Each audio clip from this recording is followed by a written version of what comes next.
හොඳයි දෙවේ පුතේ. අපි එහෙමනම් ඔබත් සමග කතා කරමින් එන දෙවන ආදර්ශ ප්‍රශ්න පත්‍රයේ ප්‍රශ්නාංක 6ට අවධානය දෙන වෙලාව මේ. ප්‍රශ්නාංක 6 සාමාන්‍යයෙන් අපි සමන්විත වෙන්නේ රාජ්‍ය පොදු ආර්ථිකයේ විෂය කරුණු සම්භාරයක් එක්ක. අපි මේ ප්‍රශ්නේ ඔබට ඉදිරිපත් කරන්නේ ඒ ආකාරයෙන්ම තමයි. බලන්න එහි අංක 1 කොටස ප්‍රශ්නාංක 7 අංක 1 කොටස පාරිභෝජන ධන බාහිරතා සහ පාරිභෝජන ඍණ බාහිරතා අතර වෙනස උදාහරණ සහිතව පැහැදිලි කරන්න. මෙතන චුට්ටක් තියෙනවා මේ වෙනස කියලා වචනයක්. ඒ වචනයට පොඩි සාධාරණයක් කරන්නත් ඕනේ. එතකොට දැන් මේ කතාවේ කාගේ වෙනසද? පාරිභෝජන ධන බාහිරතාව සහ පාරිභෝජන ඍණ බාහිරතාව. එතකොට පාරිභෝජන කියන වචනේ තියෙන සමානතාවක් ධන ඍණ කියන එකේ තමයි වෙනස තියෙන්නේ. එනිසා දැන් මේ කතාව අපි හදා ගන්න ඕනේ යම් පාරිභෝජන ක්‍රියාවලියක් නිසා තෙවන පාර්ශවයකට ඇතිවන බලපෑම් තමයි බාහිරතා කියන්නේ. එතනදී ධන බාහිරතා කියන්නේ තෙවන පාර්ශවයට ඇතිවන ප්‍රතිලාභයේ හෙවත් වාසිය. ඍණ බාහිරතා කියන්නේ තෙවන පාර්ශවයකට ඇතිවන පිරිවැය හෙවත් අවාසිය. එතකොට එතන බොහොම ලේසියෙන් මේ කාරණාව වෙනසක් විදිහට මතුවෙනවා.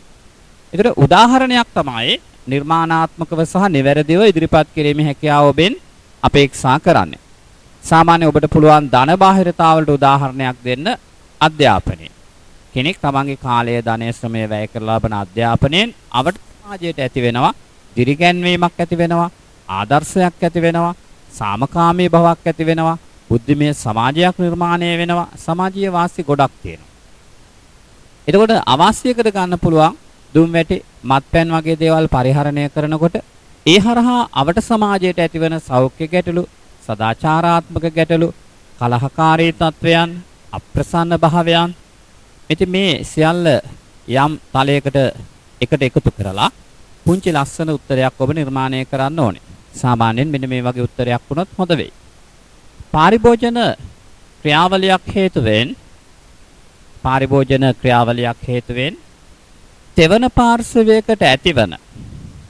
තෙවන පාර්ශවයකට ඇතිවන පිරිවැය හෝ ප්‍රතිලාභය පාරිභෝජන බාහිරතාවයක් වේ. පිරිවැය හෝ ප්‍රතිලාභය පාරිභෝජන බාහිරතාවයක් වේ. මෙහිදී තෙවන පාර්ශවයට ඇතිවන වාසිය හෙවත් ප්‍රතිලාභය ධන බාහිරතාවයක් වන අතර අවාසිය හෙවත් පිරිවැය ඍණ බාහිරතාවයක් වේ. ඒතර ඔතන වෙනසේ සෑහෙන සාධනීය බවක් තියෙනවා. අපිට ලකුණු දෙකක් විතර වෙන් කරන්න පුළුවන්. උදාහරණයක් ලෙස අධ්‍යාපනය මගින් සමාජයට ඇතිවන වාසිය පාරිභෝජන ධන බාහිරතාවයක් වේ.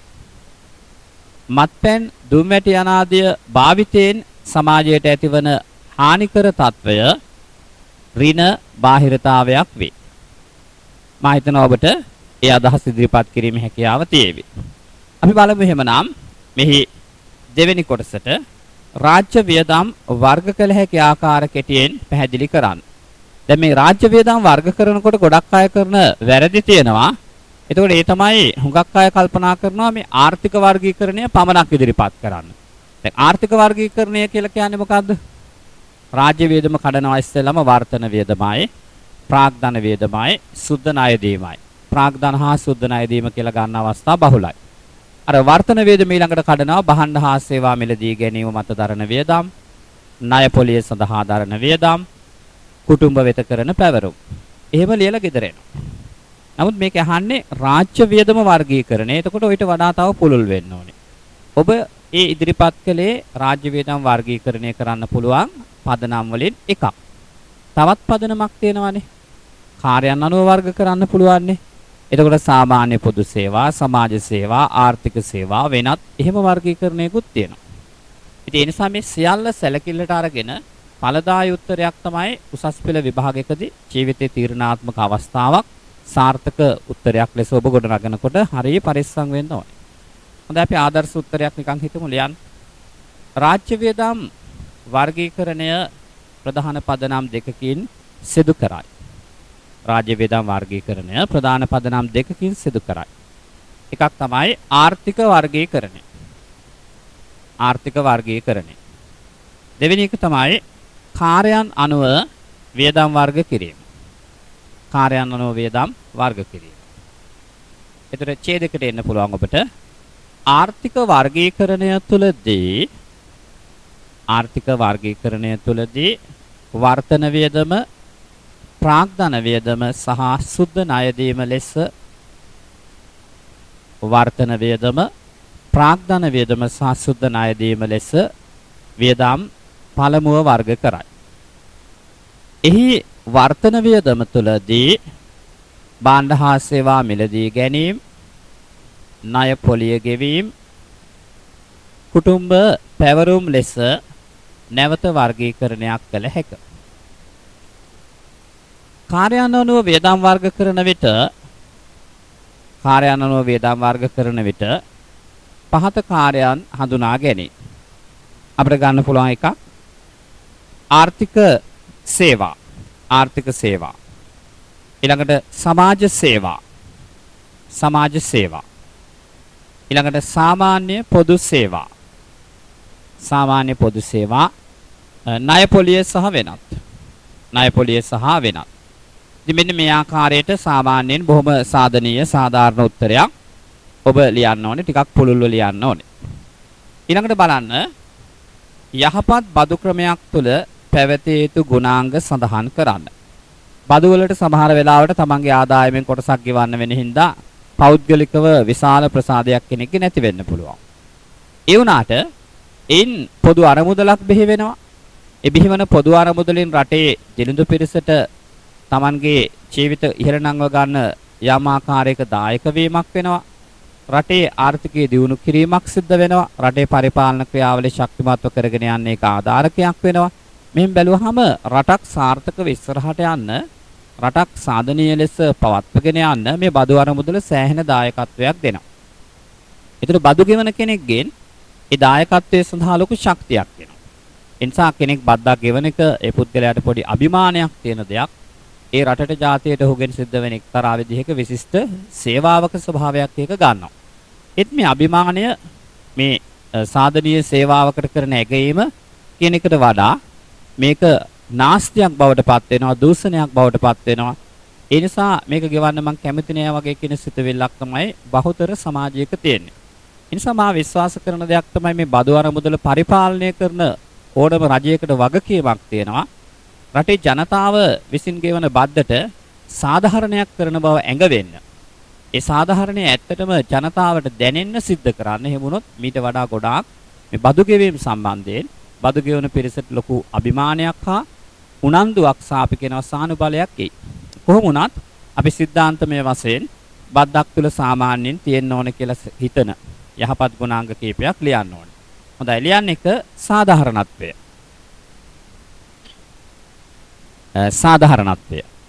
එතකොට එතන සිරස් සාධාරණ බව වෙන්න පුළුවන්, තිරස් සාධාරණ බව වෙන්න පුළුවන්. අපි ඒ ගැන ඉදිරියේ කතා කරමු. සාධාරණත්වයේ කරන කාරණාව ලියන්න. තව ඔබට ලියන්න පුළුවන් මධ්‍යස්ථ බව.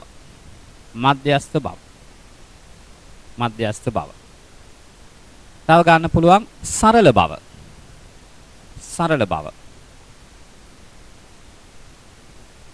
තව පිරිමැසුම් දායක වීම.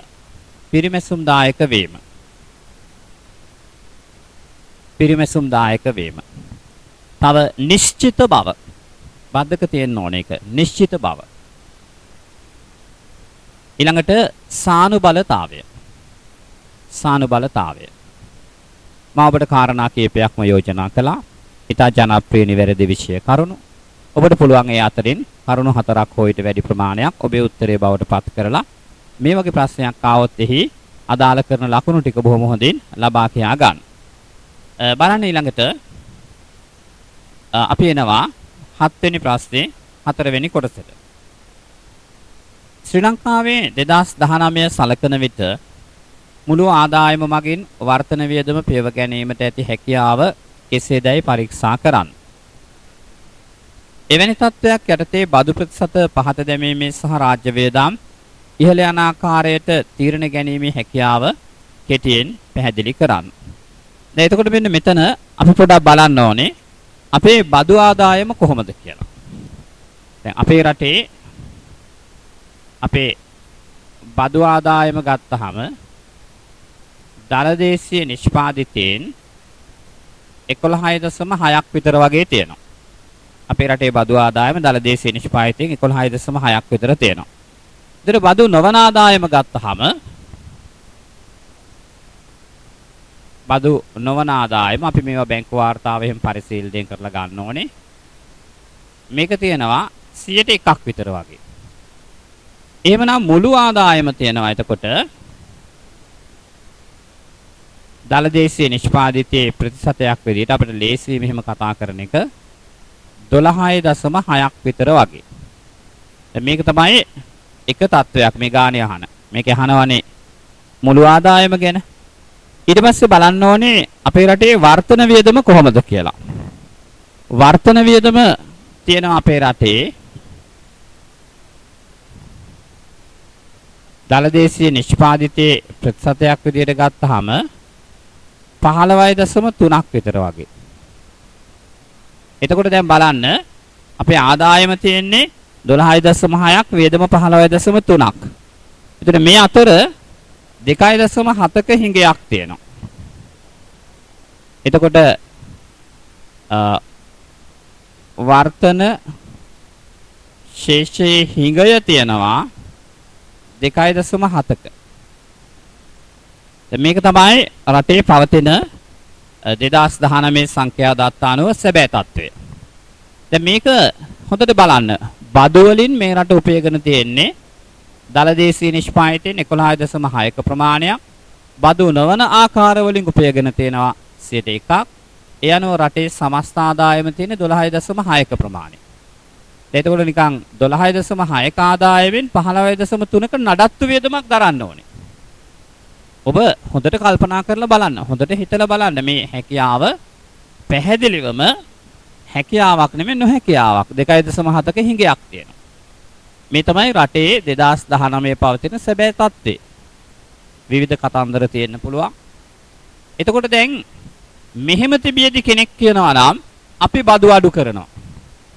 ඔබට තේරෙන්න ඕනේ එතකොට මේ හිඟේ වැඩි වෙනවා කියලා. එතකොට මේ අපි බදු අඩු කරනවා වගේ එකක් කියන්නේ මේ වගේ කාරණා පිළිබඳව අවධානයක් දීලා නෙවෙයි. එතකොට මෙතන මේ සංඛ්‍යා දත්ත ටික ලියන්නකො ඉස්සෙල්ලාම. බදු ආදායම දදේනි 11.6යි. බදු නොවන ආදායම දදේනි 100ට 1යි. මුළු ආදායම 12.6යි. වර්තන වියදම 15.3යි. වර්තන ශිෂ්‍ය හිඟය 2.7යි. ඒතර සාමාන්‍යයෙන් මෙන්න මේ මුළු ආදායම දක්වා ඔබට එක ලකුණක් දෙන්න පුළුවන්. වර්තන වියදමට එකක් දෙන්න පුළුවන්. හිඟයට එකක් දෙන්න පුළුවන්. දැන් ලකුණු 3යි. ඔබ ලියන්න ඕනේ එතකොට මෙම සංඛ්‍යා දත්ත නිරීක්ෂණය කරන විට බදු ආදායම මෙන්ම බදු නොවන ආදායම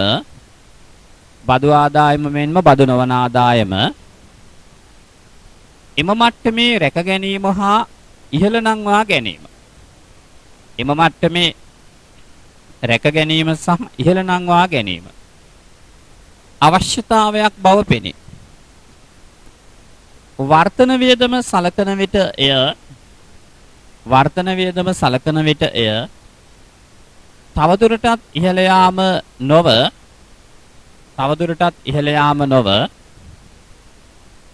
යම් ආකාරයකින් අවම කර ගැනීමේ උත්සාහයක් අවශ්‍ය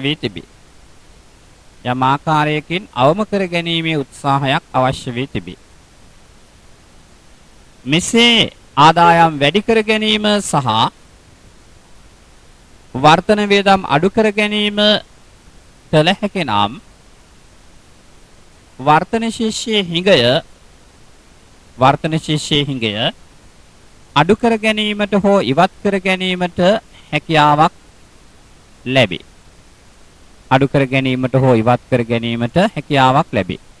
මේක තමයි රටේ සැබෑ තත්ත්වය. මේ තත්ත්වය ජනතාව ඉදිරියට අරගෙන ජනතාව සමග විවෘතව සාකච්ඡා කරලා තමයි මේ ආර්ථික සැලසුම් ඉදිරිපත් කරන්න ඕනේ. ඒ නිසා මේ වියදම් වැඩි කරනකොට වියදම් සංයුතිය වෙනස්කම් කරන්න පුළුවන්. දැන් අපි හිතමුකෝ රාජ්‍ය සේවක වැටුප් වැඩි කරනකොට රාජ්‍ය සේවක වැටුප වැඩි කරනවා නම් වෙනත් වර්තන වියදමක් ඒ සඳහා අඩු කරලා සංයුතිය වෙනස් කරන්න පුළුවන් මේ අගය ආරක්ෂා කරගෙන අඩුම ගානේ. එතන මේ අගය වැඩි වන ආකාරයේ තීරණ ගැනීමෙන් තමයි හිඟේ වැඩි වෙන්නේ. මේකේ ඇතුළත තියෙන සංයුතිය වෙනස් කරලා මේ අගය රැක ගැනීම කියන එක අපිට එච්චර ප්‍රශ්නයක් නෙවෙයි.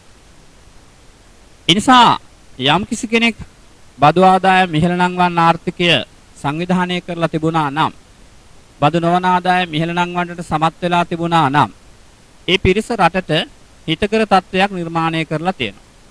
විවිධ ප්‍රතික්ෂේප වීම හමුවේ විවිධ විවේචනයන් හමුවේ පවා වර්තන වේදම් අඩු කරන්න සමත් වෙලා තිබුණා නම් මේ සැකිල්ල තුල වුන් සාධනීය තත්වයකට වර්තන ශිෂ්‍ය ගන්න සමත් වෙලා තියෙනවා. එතකොට මේ දිහා බලන එක එක්කෙනාගේ ඇස කෝණය බුද්ධිය වෙනස් වෙන්න පුළුවන්. ඒ අනුව එක එක්කෙනා Tamanට අභිමත විදිහට Tamanගේ ਵਿਚාරය විවේචනය කරන්න පුළුවන්. කාරණාව කොහොමයි තියෙන්නේ. අපි ඊළඟට බලමු අපේ ප්‍රශ්නේ ඊළඟ කොටස. ඒක තියෙන්නේ රජයේ දේශීයව ලබා ගන්නා ණය ඉහළ දැමීමකදී බිහිවන තෙරපාහැරීම් ප්‍රතිවිපාකය රූපසරහනක් යොදවා ගනිමින් පැහැදිලි කරන්න. දැන් මේ තෙරපාහැරීම් ප්‍රතිවිපාකය පැහැදිලි කරනකොට අපි දේශීය ණය වෙළඳපොලේ රාජ්‍යාංශය සහ පෞද්ගලිකාංශය අතර ණය පූර්ණ සේවා නියුක්ත වීමක් හැකියා මායිමක පෙන්වනවා. මෙන්න මෙහෙම. මෙතන අපි ගමුකෝ පෞද්ගලික අංශය. මෙතන අපි ගමුකෝ රාජ්‍යාංශය. දැන් මෙන්න මෙහෙම අපි මේ ණය සඳහා වන පූර්ණ සේවා නියුක්තිය ණය දිය හැකි උපරිම සංයෝග ටික පෙන්වනවා. එතකොට දැනට අපි හිතමු ආර්ථිකයේ මෙන්න මේ වගේ ලක්ෂයක තමයි ණය දීලා තියෙන්නේ. මෙයාට x මෙයාට y. රජය තමන් ගන්න ණය කොටස වැඩි කරන්න කල්පනා කරනවා මෙන්න මෙහෙම. x එකට. එහෙම කළොත් ඒකේ ප්‍රතිඵලය තමයි පෞද්ගලික අංශයට දිය හැකි ණය කොටස අඩු කරන්න වෙනවා. නැත්නම් පෞද්ගලික අංශයට ලැබිය හැකි ණය ප්‍රමාණය අඩු වෙලා යනවා. ණය වෙළඳපොලෙන් පෞද්ගලික අංශයේ ආයෝජකයන් කොටසක් ඉවතට අහකට තල්ලු වෙලා යනවා. ඉවත් වෙලා යනවා. මේකට තමයි කියන්නේ තෙරපාහැරීම් ප්‍රතිවිපාකය කියලා. ඔබ රූපය අඳින්න. දැන් ඔබ මේ රූපය ඇඳලා පස්සේ ඔබට ලියන්න පුළුවන් දේශීය ණය වෙළඳපොළ පූර්ණ සේවා නියුක්ත වන ආකාරය රූපයේහි පෙන්වා තිබේ. ඒ ලක්ෂයේ සිට B ලක්ෂයට ගමන් කරන විට ඒ ලක්ෂයේ සිට B ලක්ෂයට ගමන් කරන විට රාජ්‍යාංශය ලබා ගන්නා ණය ඉහළ යන අතර රාජ්‍යාංශය ලබා ගන්නා ණය ඉහළ යන අතර ඒ සඳහා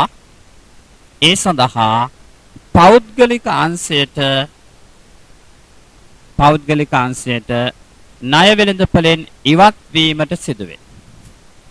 එනම් ණය අවස්ථා අහිමි කිරීමක් සිදුවේ. එම ඉවත් වීම හෙවත් අහිමි කිරීම තෙරපාහැරීම් ප්‍රතිවිපාකය වේ. තෙරපාහැරීම් ප්‍රතිවිපාකය වේ. හොඳයි දුවේ පුතේ. රාජ්‍ය පොදු ආර්ථිකය කියන්නේ හරි ආකර්ෂණීය ජනප්‍රිය ඒකකයක්. විශේෂයෙන්ම B පාර්ට් එකට එනකොට ඔබ ප්‍රශ්න 5 අතරින් දෙකක්වත් තෝරගන්න ඕනේ. ඒ තෝරගන්න ප්‍රශ්න දෙක අතර රාජ්‍ය ආර්ථිකය කියන්නේ බොහොම ලස්සනට ලකුණු ගන්න පුළුවන් කොටසක්. ඒ වගේම රටක රාජ්‍ය ආර්ථිකය පිළිබඳව ආර්ථික විද්‍යාව වගේ විෂයක් ඉගෙන ගන්න දුවල පුතාලාට සංඛ්‍යා දත්තත් එක්ක යම් අදහසක් තියෙන්න ඕනේ. නිකන් අර වහල් මානසික තත්වයකින් මිදුන, නිදහස් මානසික තත්වයකින් පිරුණ විචාරයක් කිරීමේ හැකියාවක් තියෙන්න ඕනේ. එක එක දේශපාලන කඳවුරු වලට දැඩි ලෙස ගැති වෙලා ඒ ගැති භාවයේ ඉඳලා නෙමෙයි රාජ්‍ය ආර්ථිකය පිළිබඳව සාකච්ඡා කරන්න ඕනේ. සංඛ්‍යා දත්ත නිදහස්ව එළියට අරගෙන ඒ තියෙන සැබෑ තත්ත්වය විවරණය කරලා හරි හා වැරදි පිළිබඳව සාධනීය ਵਿਚාරයක් කරන්න පුළුවන් බුද්ධිමත් චරිතයක් ලෙස තමයි ඔබ සමාජගත වෙන්නට ඕනේ.